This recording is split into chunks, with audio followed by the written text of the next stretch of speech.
Hello, everybody, and welcome to the inaugural episode of the CPP Community Cast. My name is Jesus Avalos, and I am a learning and development consultant here at Cal Poly Pomona. And I am Andrea Andy Handy, and I too am a learning and development consultant with Cal Poly Pomona. Don't call her Andrea. She gets upset if you call her Andrea. It's true. And I'm Brian Taylor. I'm an employment coordinator in talent acquisition and diversity outreach. Oh, hi everyone. My name is Miguel Urrutia, and I'll be helping with logistics for the podcast for today. Awesome. Thank you, everybody. So you'll be hearing more from them throughout this episode. But this podcast is a production of, and this is a mouthful, Employee and Organizational Development and Advancement and HR Operations. Now, like I said, that is a lot to say, but to make it easier for you to understand, our department handles things like payroll, benefits, recruitment, compensation, and classification. We also do training and development, and we also handle customer service and IT solutions related to those areas. So did I miss anything, anybody? No? I think that's it. All right, cool.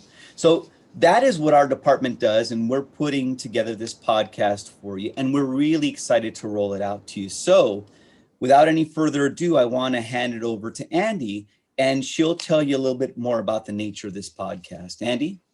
Perfect. Thanks so much, Jesus. And thank you everyone for joining us today. I'm really excited about not just the podcast, but our very first episode. And part of my role in contributing to the first episode was to help to develop a mission statement. And so I want to ask our viewers, but I also want to bring this to Jesus and Brian, but were you guys aware that we had some really cool podcasts at Cal Poly? You know what? Yeah. Okay, so I know of a couple, right? There's a Learning Through Discovery podcast, and I know we've got a couple. Brian, help me out here. Yeah, I know we have another. We had a name pretty close to it. I think it's the Broadcast, right? Yes. Yeah. What am I saying? Yes, the Broadcast. What am I saying? Yes.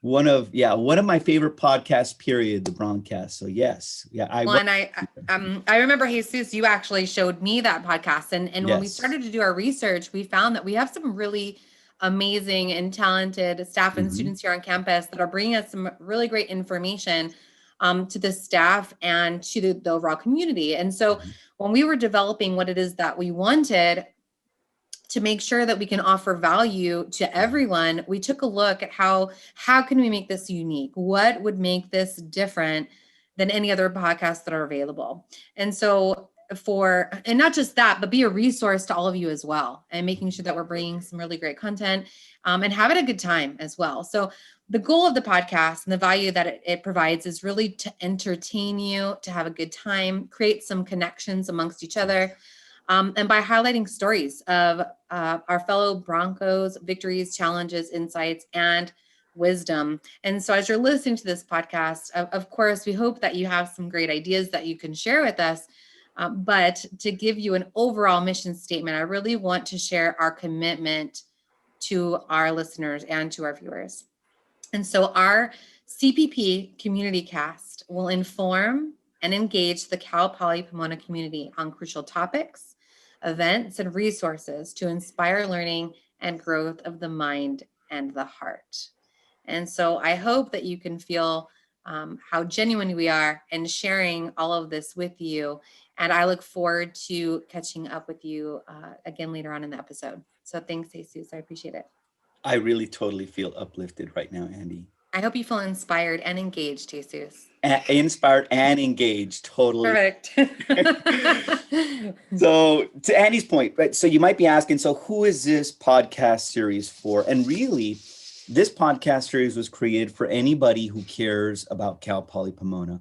So if you're a student, if you're staff, faculty, alumni, donors, community partners, local residents, basically anybody who really cares about the Cal Poly community.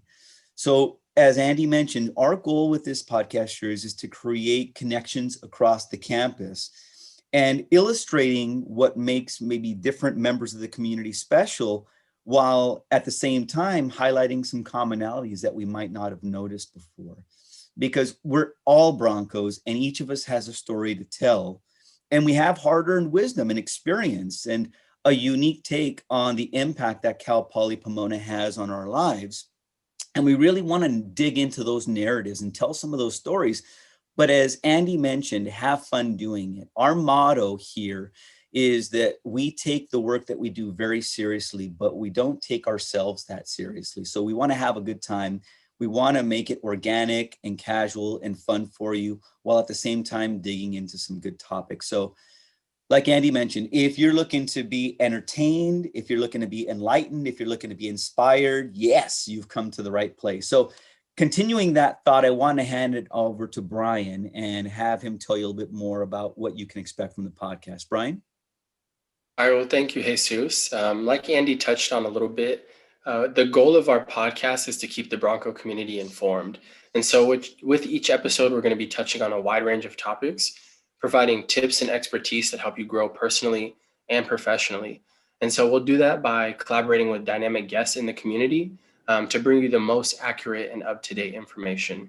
So our podcast will be easily accessible to all staff on campus. And like Jesus said, anybody who is involved with the community. So if you're a student as well. So the length of each episode will be roughly 15 minutes. So that gives you enough time to take a walk or get dinner started. So we want to make sure that each listener has the opportunity to integrate this into their life and their own daily schedule. We'll discuss culturally relevant topics and current events with an open heart and open mind. And so we'll do that all within that 15 minutes. So I hope that you want to come learn and laugh with us. And so at the end of each episode, we'll provide some resources, suggestions related to the topics in the episode. We'll also be sharing important, timely information related to HR operations. And so that includes the areas that Jesus mentioned earlier. So like the employment services, benefits, and payroll, and then also strategic learning and organizational excellence. All right, so next I'll be handing it off to Miguel, and he'll tell you a little bit about the logistics of the podcast, including how often and where to find the podcast. Hold on, Miguel. Before you go, I've got it. Brian, you're so well prepared. You're so sweet. You can't tell this if you're just listening to this, if you're just getting the audio, but this is so awkward. If you're seeing this, you'll notice that Brian and I have the exact same background, Zoom background. It's like showing up to the party with the same outfit, right? So we've got to figure that out next time. And then we both got our collared shirts and a little facial. You think we're twins, right, Brian? So I know. I think we did this on purpose. But I'm just wondering, how come no one mentioned my blinking holiday shirt here? That's right. See, for the people, again, I apologize to people who can't see this, but you got to show the sweater to the audience. There it is. Merry Stitchmas, everybody. So yeah, so if you're watching this, you can fully appreciate it. If not, you're hearing it, and we're happy to have you as well. So I apologize, Miguel. I totally hijacked, but please tell us more about the podcast. So for the logistics, so just how Brian mentioned, the length will be about 10 to 15 minutes, and the format will be saved as a YouTube video on YouTube. And for the frequency, we're going to start out for our first monthly and slowly build up from there. And as hosts, we are, as mentioned, will be Jesus, Brian, Andy, and myself, and also our guest speakers. So with that, hand it over to Andy, and she's our special guest. So welcome back, everybody. As you've noticed, we had a brief pause and we said goodbye to Miguel and Brian, but don't worry, you'll see them in subsequent episodes. But you'll notice that we have a new face on the screen. So we wanted to welcome Michelle Elrod, who is our Senior Director of Strategic Learning and Organizational Excellence Initiatives. She didn't want me to say senior because she's so modest, but I had to just to embarrass her. But Michelle is our fearless leader, and we're really excited to have her. So welcome, Michelle. Thank you. I'm really excited to be here, and even more excited that we have officially launched this podcast. Awesome. Well, thank you so much for being here, Michelle. And our listeners and our viewers may be wondering why Michelle was invited today. And I wanted to chat with Jesus and see if maybe we should give our viewers and listeners a preview of what our podcast is going to look like. Sounds That good. Sounds great. So let's go ahead and dive into this. So Michelle, we wanted to ask you a few questions, and in line with the vision for the podcast, we really wanted to share stories and perspectives and also insights from various people across the campus. So we're really excited to have you, and thank you in advance for sharing your insights with our listeners and our viewers. So we're going to ask you these questions. Just feel free to share and elaborate wherever you'd like to. Obviously, this is a really casual conversation. The three of us know each other very well, and we're looking forward to having our viewers and our listeners get to know you. So let's go ahead and jump in if you're ready. Of course. Let's do this. Oh, all right. So Sorry, my child came up, to be honest with you. That's why I started laughing quietly on the side. Yeah, that never happens to me. I've never had either dogs or children, fist fights in the background on Zoom. But they've gotten way too comfortable with me being on meetings and just interrupting as they could. It's all right. It's all good. So yeah, feel free to have them on if they want to answer some of the questions. Do that too. So the more the merrier. So here's the first question. So as you know, we oftentimes get some of the best lessons from some of our most challenging experiences. So can you give us an example of one of those lessons that you've learned from a tough time in your life, either personally or professionally? Wow, that's a really great question. You're just going to go deep right away. I'm going for the jugular right away. That's the way that we roll on this podcast. Okay, so a challenging time in my life. Well, the first thing that comes to mind was a few years ago. I think it's been about 5 years now, and I was working in the private sector, and I was actually on my way to the airport to facilitate some training. So I was a facilitator, and while I was on my way to the airport, I received a call from my senior director, and they had to share some news with me. And so they had asked me if I was driving, and I said, yes, of course, I'm on my way to the airport because, I had this facilitation to do, and it was actually in another state. So I had to, catch a flight. And so they had asked me if I could pull over, and I said, okay, but, I kept driving because if you know me, I'm usually running late. So I continued driving and said, okay, what do you got for me? I had an idea because I knew that the organization was having quite a bit of challenges, and I knew that there had been some reductions in force recently. And so I had anticipated that was probably what it was referring to, but I also was not really sure because I was actually on my way to facilitate some sessions. So I was very curious as to what this message was all about. And ultimately, that's exactly what it was. So I was been with the organization for about 10 years, and they shared that they were eliminating my position because my position was a remote position, and all of the people that held the same position as I did were at the main location. And so it became down to either having to relocate or position would be eliminated. And of course, based on my, family life, it wasn't a possibility for me to relocate. And so they did ask if I could continue to do the sessions, so of course, the first thing you do when something like this happens, I'd been with the organization for 10 years. I had a lot of mixed emotions going through me. The first thing I thought to do was to call my husband. And of course, your husband or people that really care about you and they see that you're hurting, you can imagine what that conversation sounded like when I told him to go ahead and continue to go to catch my flight and facilitate these sessions. And so, he had kind of, very transparently shared, like, this is what they should do with those sessions.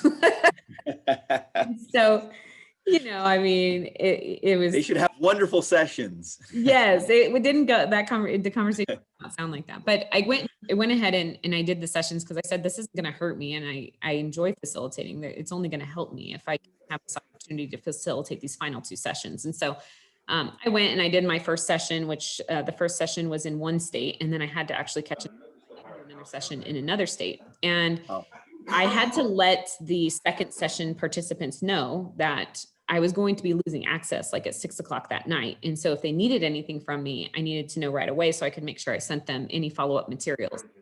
Wait, And I Michelle, I yeah. have a question. So it's the same night that you, So I caught a flight and then Mhm. had one session one day, and I left that location, and then I went. It was actually the second session was actually back in California, but it was in San Diego where I facilitated my final session. So yeah, it was a pretty quick All turnaround. in one night. Wow. that's savage.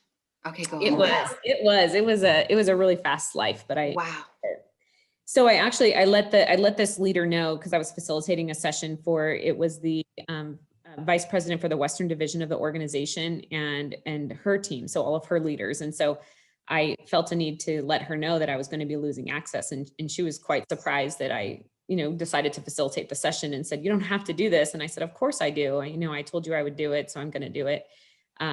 And I'll never forget this leader, Leanne Herbold, amazing person. And when I facilitated the session, it went great. And then at the end of the session, she actually stood up and she let the participants know that, hey, I want everybody in this room to know that Michelle didn't have to be here today. In fact, like today at 6:00, that this will be her last day. And This is like the worst, because it's like you froze for like 5 seconds, and I was about to say, this is the worst thing, because it's like, and guess what happened? And I froze. Yes. It's like watching the best part of the movie and your power goes out. That's what was Yeah. happening right now. Stop it. I'm totally dating myself, but it's like when I was a kid watching Happy Days, and then they had the cliffhanger where Fonzie was jumping the shark and you didn't know, and then Fonzie's just in midair and it says to be continued. That's kind of, I had a flashback, because you said Leanne Herbold stood up and then And then you lost me there. And then you froze. Yes. froze at that point. So I tell you can't what. leave our viewers and our listeners in suspense. You have to tell us what Leanne said. But we have built up a lot of anticipation. So Okay, Yeah, so I exactly. hope you are No all still pressure. listening and excited. So what Leanne said was, that Michelle does not have to be here. She chose to be here today. And in fact, as of 6:00 today, she'll no longer be with the organization. And she's given this organization 10 years of service. And then she looked at each and every one of them and said, "I know every single one of you in this room have connections, and I want to encourage you to do whatever you can to support Michelle. She has a family to support. She didn't have to be here to facilitate this session, but chose to anyway. And so each of you have a responsibility to her." And she actually got a little bit emotional, which of course made me get a little bit emotional. And it was really challenging, because in the back of my head, as I'm facilitating this session, I'm thinking like, okay, some background info. We actually had our house up on the market, and I'm thinking, oh my gosh, do we take our house down? Like, what do we do? Like, there was all this background stuff happening in my mind about what am I gonna do? And so what ended up happening at the end of the session is people came up to me and were teaching me how to update my LinkedIn profile. They were having conversations with me. They were giving me their contact information. And it was just what started off being so kind of scary and emotional really turned into just one of the greatest experiences of my life. And I'll never forget that. And a couple of things that I learned now that I'm a leader and there's people that I'm responsible for. Really, the first one is the role and the responsibility of a leader during challenging times. I had 2 experiences with 2 leaders, and they handled the situation very differently. Like one, really demonstrated emotional intelligence that day and didn't just recognize me as their facilitator, but the impacts that I was experiencing and probably some of that internal turmoil that was kind of going on, and just being able to recognize that. The other is really made me realize that people don't really care how much you know until they know how much you care. And I felt like Leanne Herbold really demonstrated that during that session. And the final thing is that you don't realize the importance of the relationships that you build and how they will serve you in the future. And I'm not talking about networking. I mean, this is networking, but it's really about what are your interactions look like day to day, because you never know when you're going to need to tap into someone. And because of Leanne's connections and because of the 30-second statement that Leanne made at the end of my presentation, I actually began doing contract work that following Monday. I did not have a break in employment, and I did contract work for the organization that actually had laid me off. So it was kind of interesting how that all played out. So I started doing contract work for them, And then I also did contract work for another organization. So I am so thankful to her. And every time I look at the house that I have now, because we put our house back on the market, we sold our house, we have this house. And so, I kind of am always reminded of just the importance that emotional intelligence plays and your role as a leader. I mean, if you're either an influential leader or a positional leader, you really have a responsibility, especially during difficult times, to just demonstrate that you truly care about your employees. And so that was the kind of challenging experience that came to mind when you asked me that question. And I've actually let her know many times of what she did for me that day and how I'll never forget it. And I've also, just let her know that, hey, I use this in a lot of my trainings today, because when I talk about emotional intelligence, because you really demonstrated that day, and what you did, you didn't have to do. You just chose to do it. And her son is a Bronco. So there you go. Well, and in addition, and thank you for sharing that story, Michelle, because I've heard it before, but it always rings true when I hear it. But in addition to what you shared, what I got from the story was that when you do good things tend to happen. Because if you wouldn't have gone on and really fulfilled what you felt was an obligation, a commitment that you had made, even though nobody, I think, would have faulted you if you would have said, you know what, I'm done. Mm-hmm. Because you did what I consider and what you think was the right thing to do, then this opportunity presented itself. So it's funny. And for those of you who don't know, I'm a big music fan. I'm a big Beatles fan. And to quote the great philosopher Paul McCartney, the love you take, in the end, the love you take is equal to the love you make. Meaning when you put good stuff out there, good stuff tends to come back to you. When you do good things tend to happen to you. So that especially resonated with me. Any thoughts, Andy, before we go into our next question? That is the first time I heard that story. So I'm still, if you can see my face, if you're listening to this, my jaw is still on the floor and I'm trying to pick it up right now. And so, no, I appreciate you sharing. And I think it really shows your commitment to the growth and development of others. And don't worry, I know that you were all probably wondering. I did make sure that I reminded my husband. Now, could you imagine what would have happened if I didn't take or I'm sorry, if I did take your advice, where we would be today? Remember that one time I didn't take your advice? Yes, exactly. Look at all this. Yes, exactly. All right. Well, thank you, Michelle. Next question. This is our last question before we transition. I hand this off to Andy. Is what's one, and I think you'll definitely appreciate this question, Michelle. What's one quick tip or trick or hack or piece of advice that you'd like to share with our viewers and or listeners? Oh my gosh. Yeah. My mind went to so many different places. I'm like, okay, like a tech trick or a quote, anything. Quote. There's so many places that I can go. Oh, I'm like, my heart is hurting because I want to share so much. But it's okay. I'm going to share two things, but I'll be quick. All right. The first one is that the little things are the big things. I think that has just really shown up in so many places in my life. And just like I shared with you the story before, I mean, it wasn't like Leanne did some grand gesture. She just stood up and thanked me for facilitating the session, even though I didn't have to, and asked everyone in the room to support me in any way that they can. That's all she did. Right? But that was a game changer. And so I think that when you think about the relationships that you have with either your colleagues or even your family members, trust is not built and relationships are not built in these grand gestures. It's really built by these small deposits that we make every single day. And so that's why I say the little things are the big things. So, I ask the viewers or the listeners, like, what are the small things that you're doing every single day to invest in the relationships that you have? So that's the first thing is you got a fortune cookie on us. The little things are the big things. Wow. It is so true. Deep. I'm telling you, I say that to my kids all the time because they'll say, oh, I left you a Starbucks on the counter. I have teenagers, so they think that Starbucks is, is everything. Right. And so, and I'll just respond, thank you. The little things are the big things. And I say that over and over again, because I want them to start to think about ways in which they're making these small deposits as they interact with different people. So that's the first thing. And then I'll just leave you with a quote, because this is a quote that has resonated with me for quite a while. And it's by Robert Allen. And it goes, and of course now I'm going to forget it. I'm like, that's going to look really bad, but I'm not going to forget it. Because it goes, everything you've ever wanted is just outside your comfort zone. And I share that quote because I grew up afraid of everything.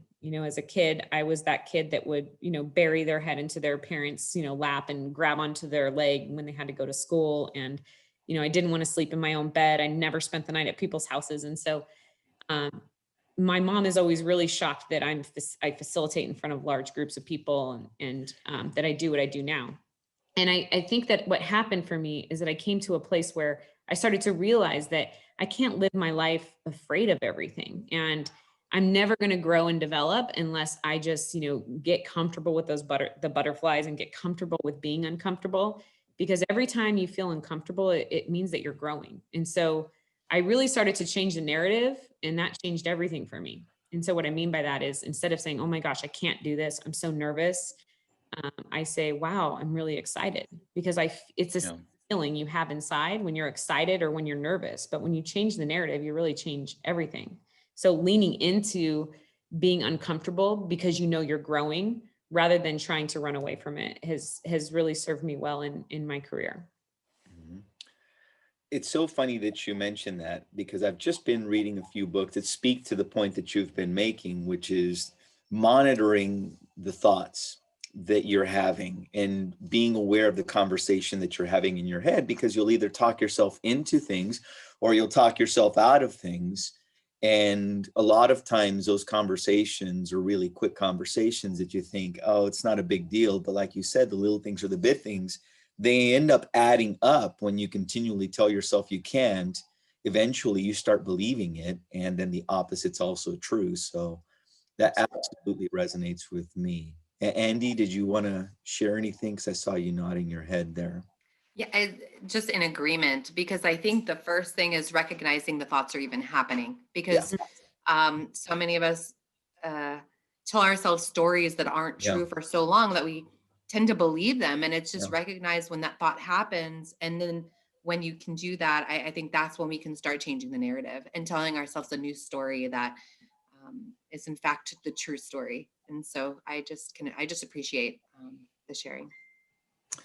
So thank you so much, Michelle, but you're not off the hook yet. So now we're getting to the really fun part of this. I'm going to hand this off to Andy, and she is going to take us into the home stretch with our lightning round questions. So Andy, I'm handing it off to you. Well, thank you very much, Jesus. I do appreciate it. So this is our kind of lighthearted part of the podcast, and making sure that, yes, we have some serious conversations and bringing a lot of information, and hopefully to inspire, grow, and develop, but also just have a good time. So I'm going to be asking you some questions. I want to do your best to respond as quickly as possible. Some of them I'll give you options on what to choose. Other ones you will have to come up with your responses. And so it will be 15 questions. And just for our listeners and viewers, the questions will change every episode. And so we don't want anyone coming on here think that they already know what the questions are going to be. Are you ready, Michelle? I think so. Let's do it. Okay. Hopefully we won't freeze during the lightning round. I know, that would be bad. That'll All really right. make sense. Michelle, work from home or in the office? Can I say both? Yes. Early bird or night owl? Night owl. Dream travel spot? Fiji. Finish the sentence. Michelle Elrod is? Weird. What is your favorite childhood cartoon? Scooby-Doo. Biggest influence? Dang, that's a hard one.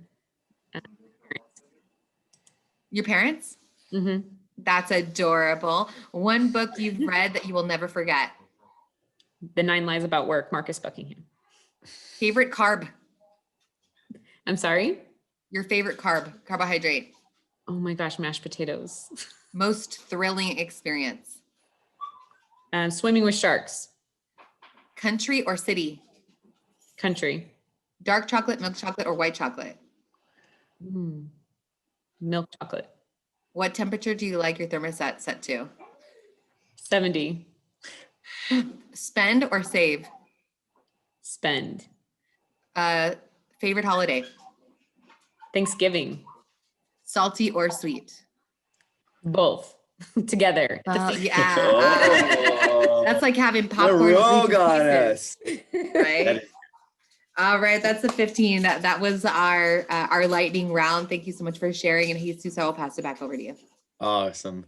Well, thank you again, Michelle, for joining us. And thanks to all of you for joining us for this first episode of the CPP Community Cast. So all of our viewers and or listeners, we look forward to having you on our future episodes and joining us, and perhaps even joining us as a guest.